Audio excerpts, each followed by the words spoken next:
Welcome to this edition of Peak Performers Podcast with your host, Thor Conklin. Thor will be sharing the necessary tools, strategies, and psychology you'll need to become a peak performer in any area of your life or business.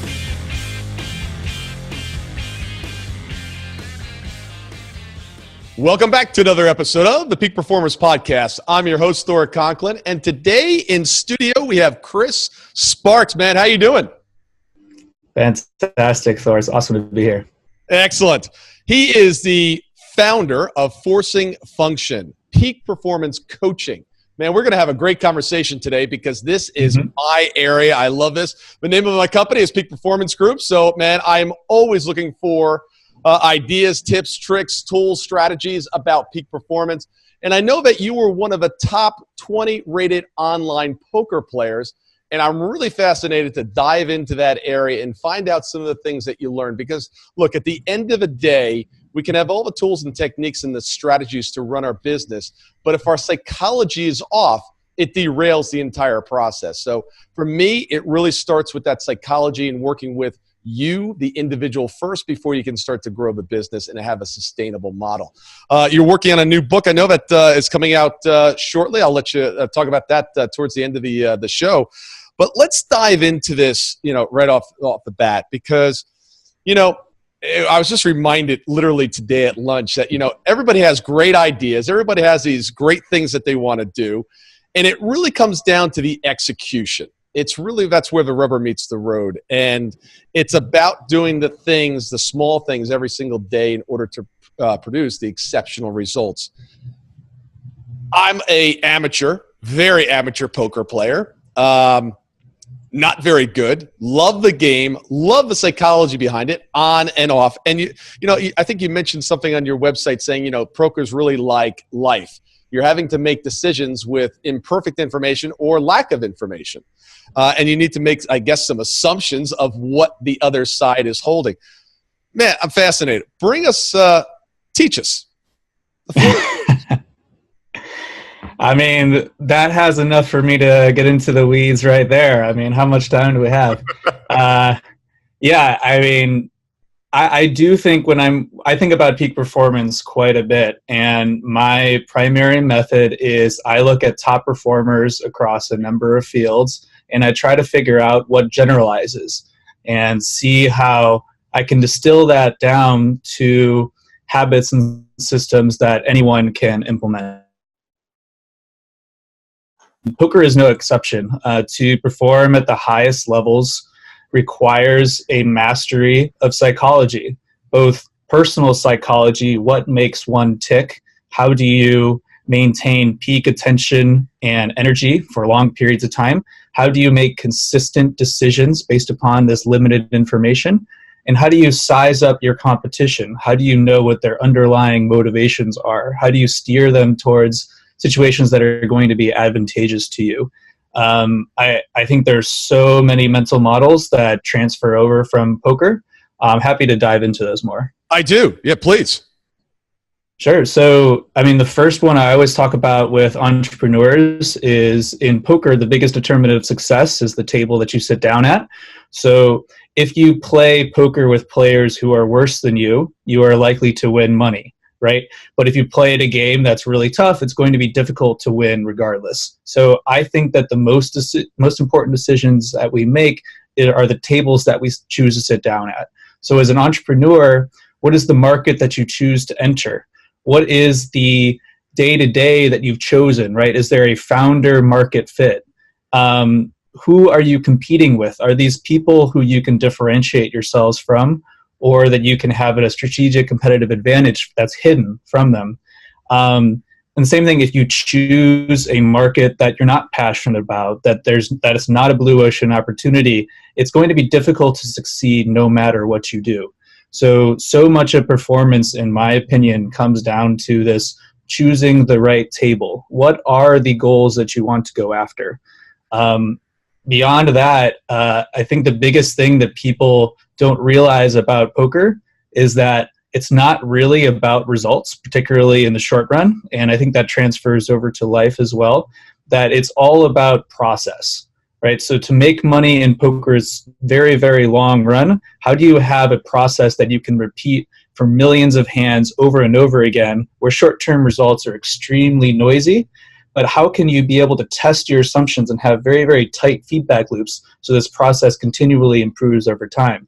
With the choosing the table idea, the challenge is if you're only playing with people who are worse than you, it's difficult to get better, right? That's how we learn, is we are taking things from people who we aspire to be, distilling those down and incorporating those into our own routines. And in the same way, we need to be picking markets or products or companies where we have the ability to succeed, but also that we are constantly on the edge of our abilities, so that this challenge requires us to acquire these instrumental skills that iteratively get us better and better, because it's this paradigm shift of rising to new challenges that allows us to stay ahead of the curve. Yeah, I like that. That's just tip of the iceberg. Yeah. Who we spend time with is who we become. And what I'm hearing, surround yourself with great people. Maybe they're not sitting at your table currently. And, it's funny when you mentioned the table analogy, I was thinking, it's important to find out, to pick the right table. And it's also extremely important to figure out what you're going to serve. Because you could be serving hamburgers at 50 cents a piece, or you could be serving filet mignon at $50 a shot. I just got done with a lunch with a client, and they have one service, and it's $5,000 for 6 months. And I'm like, where's the $30,000 service? Like, I don't know who would buy that. I said, I don't know who would buy it, but I guarantee you the ones that want to spend 30 aren't coming to you because you don't have it. And unless you have a product, and once you start selling the 30, you got to figure out how to get to 50, because there's going to be people in that marketplace. The reason that you don't have to have everybody is that you're charging $5,000. There are some clients that don't want to pay more than $500. You've already weeded them out. So figure out what table you're sitting at, and also figure out what you're serving. Well, I think it cuts both ways. I think there is an argument to be had for keeping your offering very simple, right? To be able to optimize upon a single dimension and being the absolute best at the thing you do for the niche that you serve, right? I always try to think about, how can I be number one within a niche, even if I'm the only person in that niche? So picking a very, very, very specific audience and helping them with a very, very specific problem that's worth a lot to them. Now, that being said, I think that the most important thing that we can be doing at any given time is trying to break our business, right? So we always try to think, how can we be making incrementally more, right? Get one more client, raise our prices by 20%. But you said sort of like, how can we raise our prices by 10x, right? How can we deliver enough value that it makes sense to open up this new market? And I think a lot of times that's the highest leverage thing we can be doing, is what can we do that will completely transform what we're doing? Yeah. In this particular case, they're a one-on-one matchmaking service. So they've got clients that want to pay $5,000 to get matched up, and it's this service. I'm like, well, what about going out there and finding dates for them, finding a specific, target market for them? They're like, yeah, we can do that. I was like, well, that's going to cost more money, right? They're like, right. But there's people out there that don't want to just play in the same pool that everybody else is playing. They want you to go out and obtain, the supermodel, I guess. You were talking about the process and feedback loops. So tell me a little bit in poker, what is this feedback loop? Because what we talk a lot about here is tracking, measuring, adjusting. And someone actually threw one in last week, which sometimes we all tend to miss, and that's appreciate of what we've already accomplished. So it's turned from TMA to TMAA. So I'll put the appreciation in. But for this discussion, what's this feedback loop, and how does it apply to poker, and how can we apply that to our business? I think the appreciation angle is often missed. Just taking, maybe it's 10 seconds to celebrate things that are going well. I think of this as... There it is. Right. Yeah. With habits, it's these immediate rewards that really reinforce. And it's like rewiring these neural pathways to say, when we do this, it feels good. It gets us where we want to go. And yeah, oftentimes we're already off and running to the next goal, and no wonder we burn out.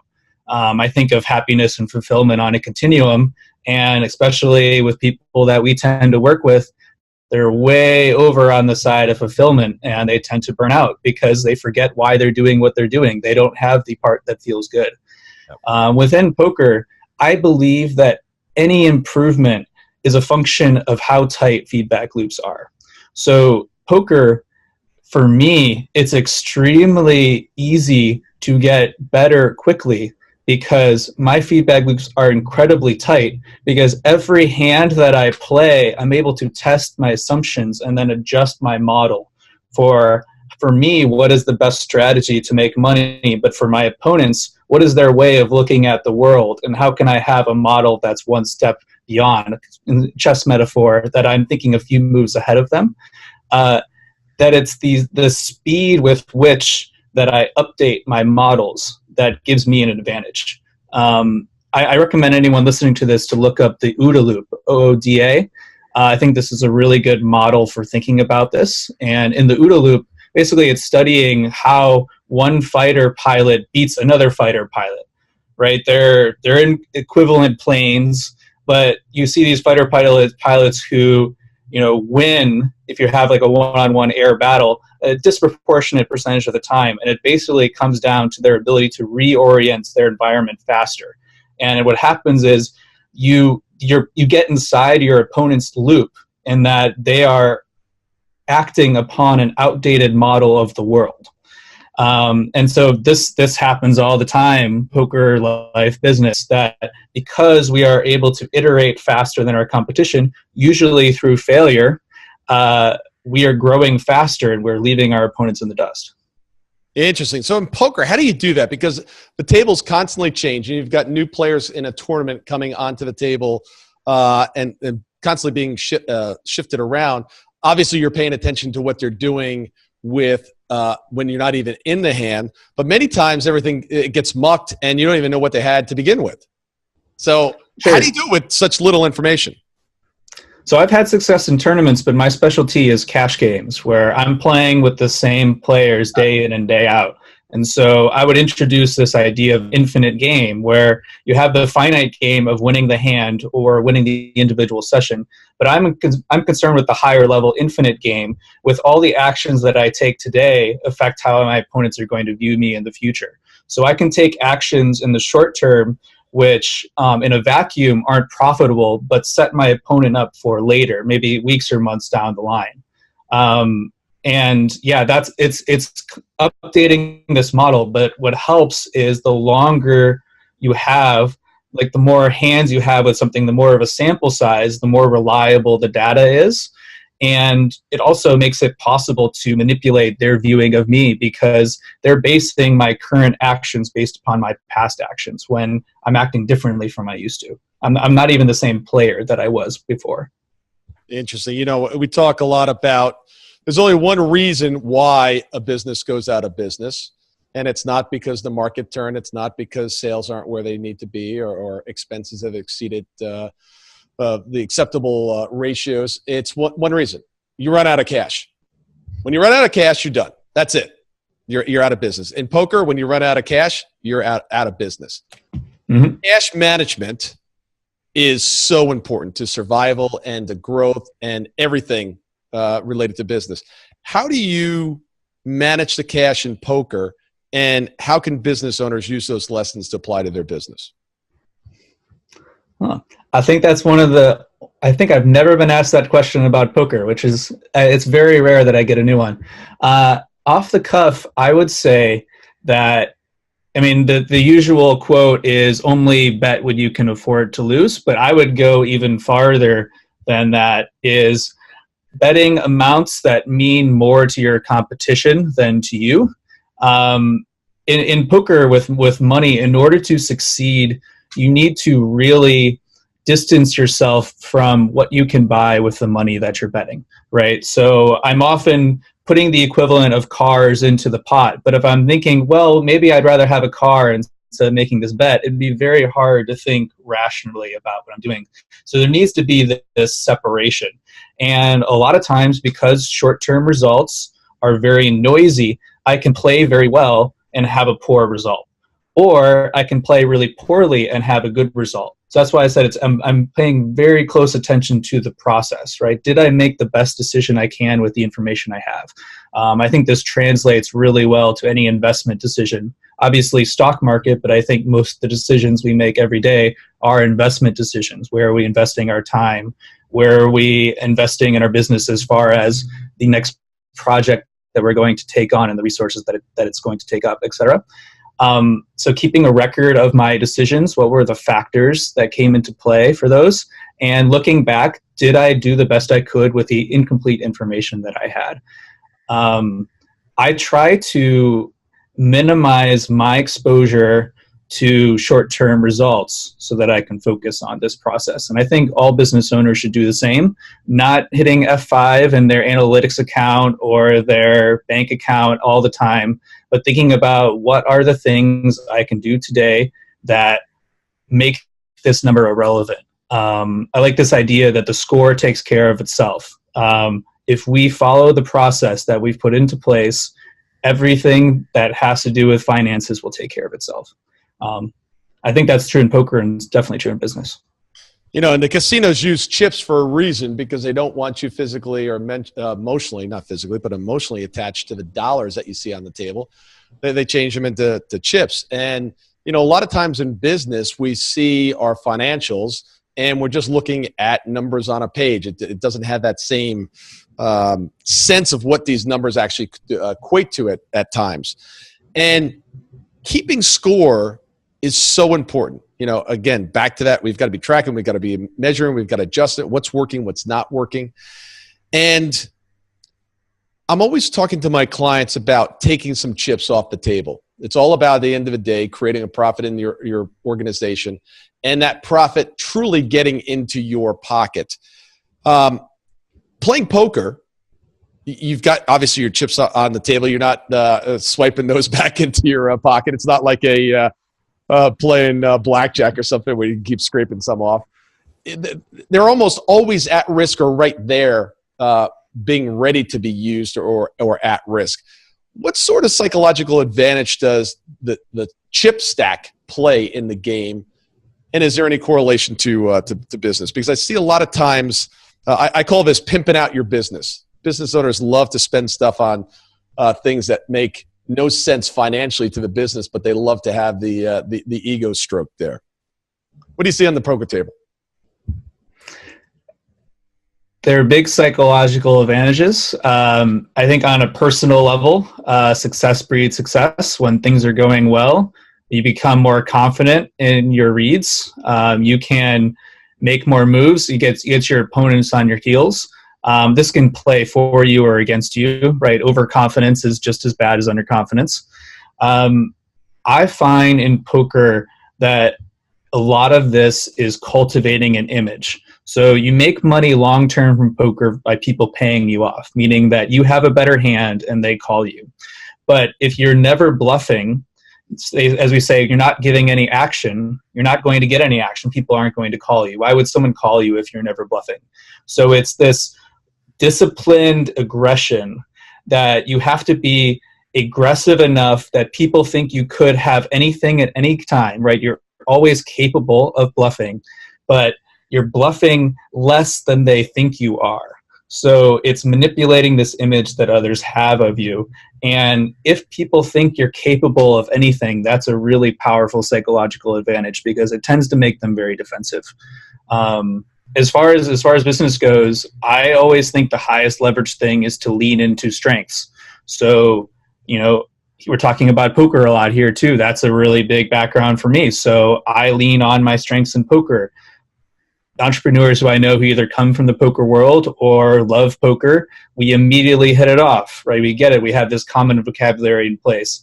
For a while, I would try to ignore my poker background, say, no, I put that behind me. I only want to focus on business. It's like, why shoot yourself in the foot? I like to think, disregard ideas, leverage assets. So in poker, your biggest asset is your image. How can you leverage that in order to get more in business? Think about, what do you do that is basically looks like running up the wall to someone else, but to you comes relatively natural. Where are you already really well positioned that others can't copy, right? Where do you have a moat? Don't worry that like you have this incredible idea. Think about like, where are you best positioned to act right now? I mean, that's the leverage point. I like that, the persona that you have. You know, as opposed to online, when you're actually playing poker in person, tells are a big piece of the game, and what people do, what they do with their body, their language. What are some of the tells in poker that you give us? Some of the tells. Is there anything else other than auditory or kinesthetic? What are the various areas? So, yeah, I mean, we have ESPN to thank for this, but I think tells are the most overrated part of poker. They really don't play that much of a role. Poker is primarily pattern recognition. Maybe it hasn't been clear before, but I've had success in the live arena, but I'm best known as being one of the best online players. So I'm actually playing, 12 plus games at a time, right? Where in person, you get about 20 hands per hour. I'm playing about 500 to 600. So wow. My tells are more pattern driven, where all humans have patterns, whether we're aware of them or not. And so I'm trying to pick up patterns in terms of people act similarly than when they're put in similar situations. It's one of my core beliefs that we don't really have free will, that our actions are predetermined by the context that we find ourselves in. So in a poker context, if I could put my opponents in similar situations, I can predict how they're going to act because people act similarly in similar situations. And that's the tells that I have on them, is that they have patterns that they're unaware of. And a visual tell is all that, just a pattern that is unconscious. Even though I can't see a person like I'm looking at you right now, right? When we're playing online, all we have is screen names and avatars. There's a person on the other side of the screen. And I can sense their current state of mind, their emotional state, whether they're pressing or they're holding back. I couldn't explain to you in words like how I know that. That was going to be my follow-up question. I would love to tell that. I mean, that would be the $30,000 course right there. I would love if I could put that into words. All I can say is that intuition is accumulated experience. And if you have a lot of experience in something, if you've had a lot of feedback cycles, trust your intuition. And for me, my intuition has paid off many, many times because I have put in the work to cultivate my intuition. And how do you manage 6 games going on at the same time? So in psychology, there's this concept called chunking. It's believed that you really can't increase raw intelligence, that all we're really affecting is our working memory, right? This idea of 7 plus or minus 2, that's bits. That's why, phone numbers are 10 digits, because this is the maximum a typical person can memorize. But they're chunked. They're chunked, right? So when you think about a routine is a chunk of habits. When you have like a morning routine, these are 5 habits that are put together into a neat little container, and we chunk those into one big mega habit that we call a routine, and they all kind of self-reinforce.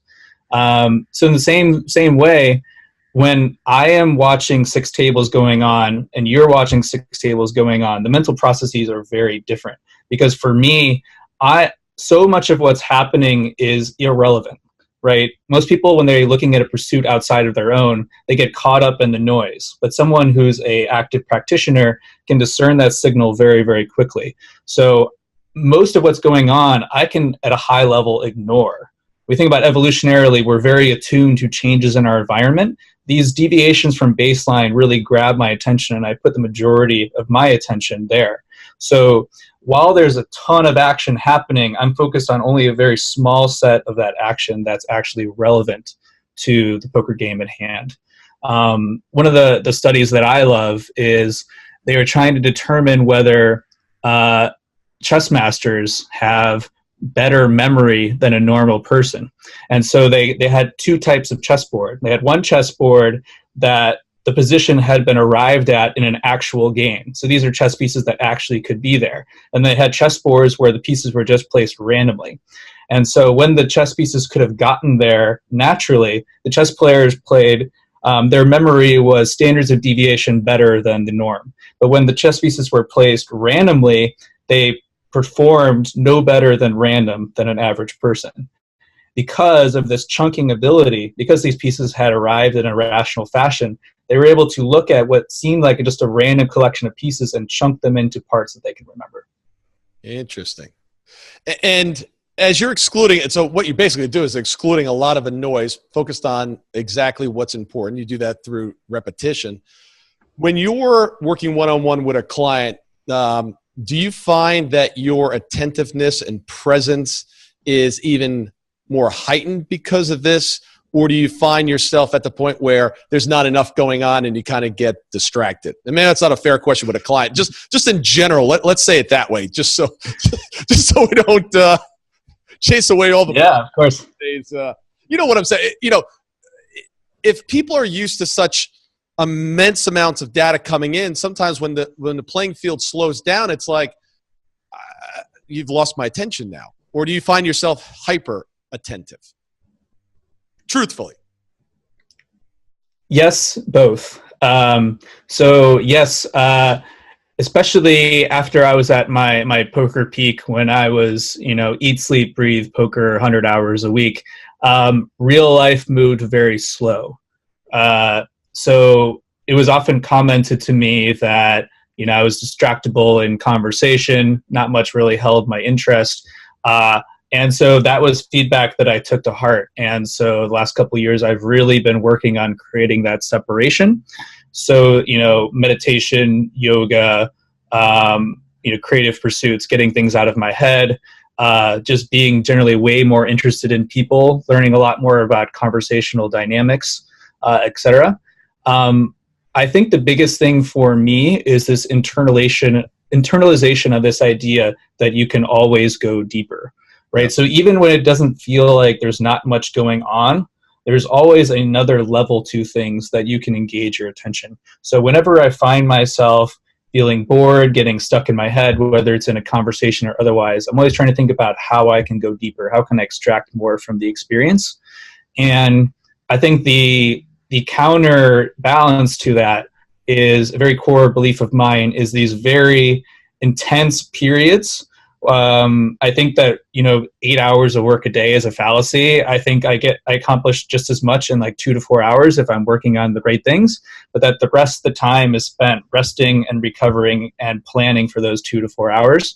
So if things are going to be really intense, and I try to operate at that level as much as I can as possible, whether I'm playing poker, working one-on-one with a client, or just having a conversation with a friend, I really try to prioritize unplugging and getting away from that so that I have those resources at my dispersal for the most important things.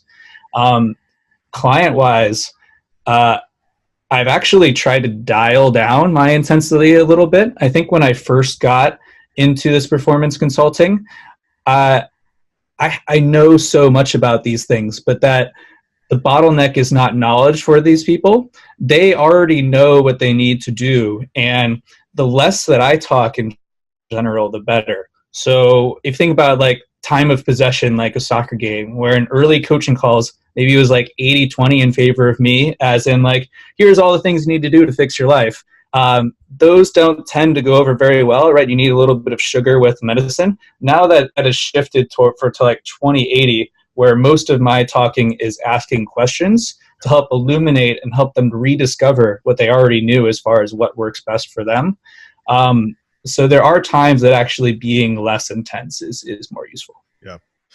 I talk a lot about when I'm working with a client one-on-one, I'm always very curious before kind of coming up with what is the issue, what needs to be tweaked. I'm always feel like I'm researching, like you said, asking questions.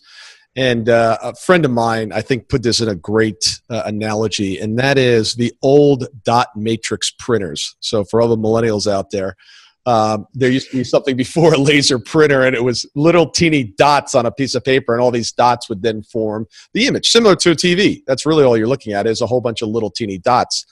And what happens sometimes is we start to see a couple dots on the page, and it's easy to jump to an assumption of, oh, that's what it is.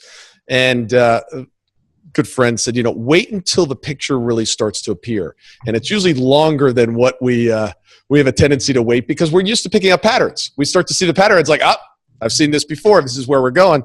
And I've learned to be a little bit more patient and draw the process out a little bit, because sometimes the picture that actually emerges is not the picture that you think it was. Have you ever seen that cartoon where depending on you hold it upside down or which way it is, one's a princess and the other way you hold it up, it's an old lady?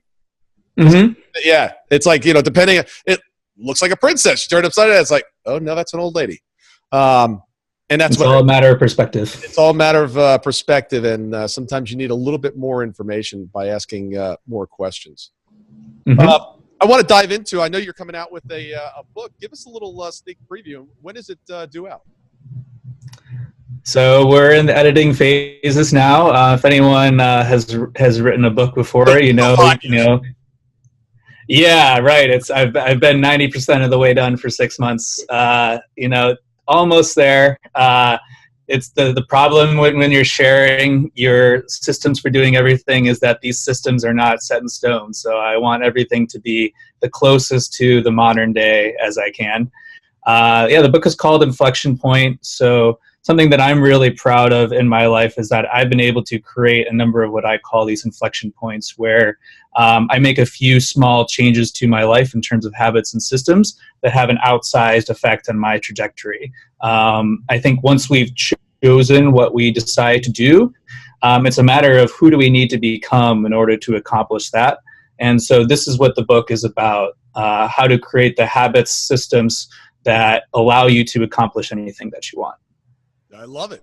Give us a couple pieces from it, a couple of sneak peeks at it. I'm going to need a better prompt than that. All right. Ask me any specific question. All right. I don't know if I'm that good yet, man. I haven't read the book. You are. I'd be better.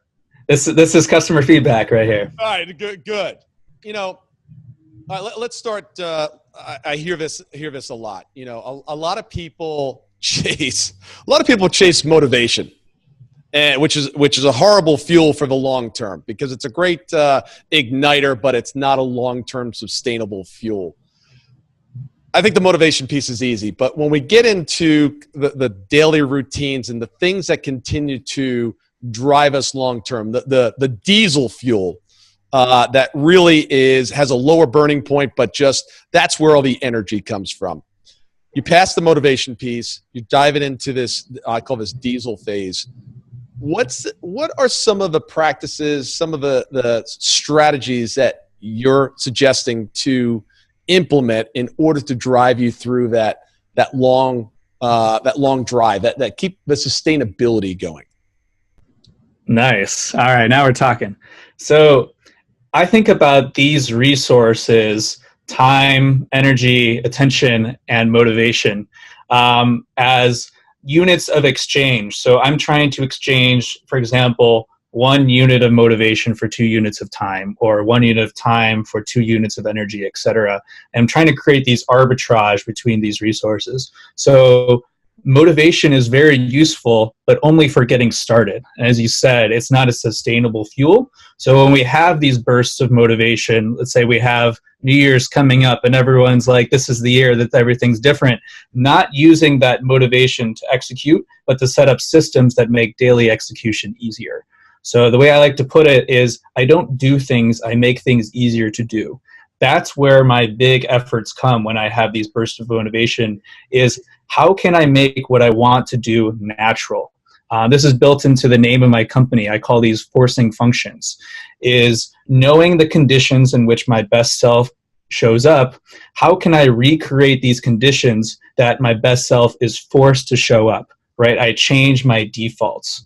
For the long term, I think that all progress comes from these incremental changes based upon feedback loops. And so how can we install things in our environment to make these incremental changes natural?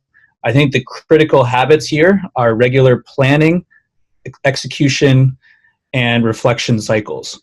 So for example, I like to think about experimental periods. Let's say the next 30 days, or we could even say for 2019, the next year. What would I like to accomplish in this next period? Let's set a goal there. And then thinking about what is the daily action that I need to take in order to make this goal possible, right? Having something to track. It's a leading measure, something that reliably will lead me to my goal. And then I regularly reflect. I take a step back and say, is this daily habit tracking towards my goal? If so, how can I accelerate that progress? How do I step it up to the next level? If not, how do I change my habit, either so that it's executing more regularly or so that I pick a different habit that will more reliably track to my goal? It's these very simple universal principles that applied at individual level are incredibly powerful. It's these just really small, high leverage changes that can make the difference. You know, the difference between having an okay month and an amazing month, having an okay year and a great year. It's really just a couple habits that are the change. Yeah. Everybody wants it to be much more complicated than it is.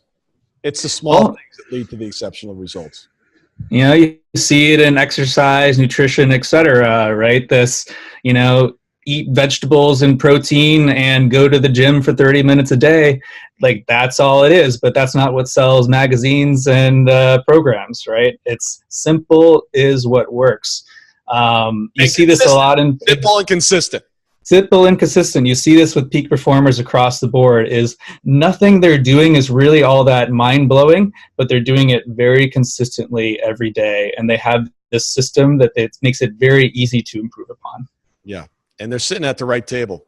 You know, people ask me all the time. I said, you know, what separates basically 3/4 of our clients make in excess of $1 million a year, and 25% make in excess of $10 million a year. And people are always asking, you know, what's the difference between those that are making the significantly higher number? And they're sitting at the right table. They're sitting at the right table and they're executing every single day. There's nothing special about them. They just chose the right area and they chose to work on it every single day. Yeah, I would underline that as far as they made it a priority, right? So choosing to make $10 million, for example, constitutes a set of life choices that are very different from someone who has different goals, right? Everything has trade-offs due to opportunity cost. And once you decide that you want something, everything else becomes clear because the set of actions required to reach that goal are relatively straightforward. But the limiting factor is really deciding that you want it, inclusive of all the costs that will come to get there. Yeah, absolutely. Well, man, we can keep going on for hours, but our time has come to an end. So please tell the audience how they can get in touch with you. Thanks, Thor. I mean, man, we have to continue this sometime offline. This is I just love bouncing ideas off you. It's been so much fun. Hopefully, you guys have enjoyed this as well. I'm happy to dive in deeper on anything I talked about today. So just scratching the surface. If you're interested more in Inflection Point, where I dive into the habits and systems that I've worked on with clients to help them reach the next level, you can check out those sample chapters on my website, which is theforcingfunction.com. You can also find me on all the usual social media platforms at Sparks Remarks. Chris, man, it was a pleasure to have you on. I really appreciate all the insights. I know the audience will get a lot out of this episode as well, man. Have a great year and look forward to connecting. Pleasure's all mine. Thank you so much. Thanks, brother.